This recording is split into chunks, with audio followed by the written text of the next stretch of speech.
છે. એ તો બધું પાણીને એવું પીવડાવી દીધું છે, સાફ સફાઈ થઈ ગઈ છે.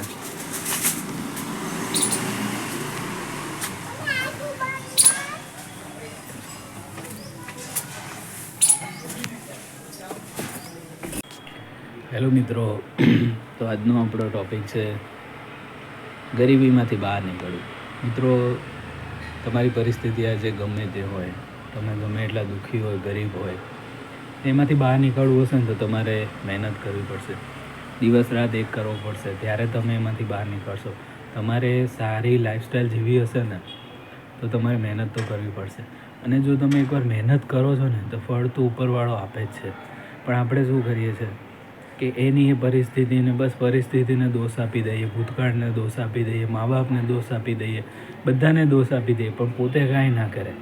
બસ આમને આવું કર્યું હોત તો અમે આ તારે શું કરવું છે ને એ તું નક્કી કર. તારે આ દલદલમાંથી કે આ પરિસ્થિતિમાંથી બહાર નીકળવું હોય તો મહેનત તો તારે કરવી પડશે.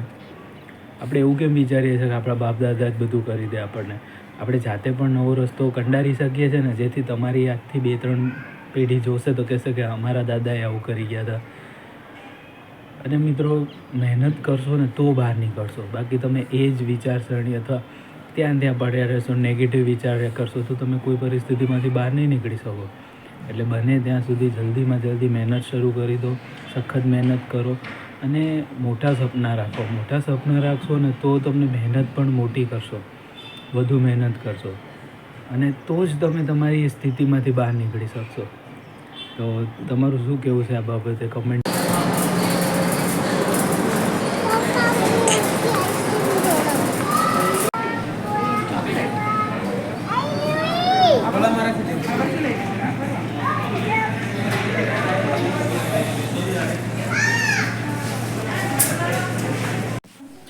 તો હેલો ફ્રેન્ડ્સ, આપણે શોપિંગ કરીને આવી ગયા છે. આજે શોપિંગ કરવાની જ હતી થોડીક, અને મોલમાંથી થોડોક ઘર માટે એમ બધો સામાન લેવાનો હતો, એટલે શોપિંગ કરીને આપણે ઘરે આવી ગયા છે. હવે જમવા.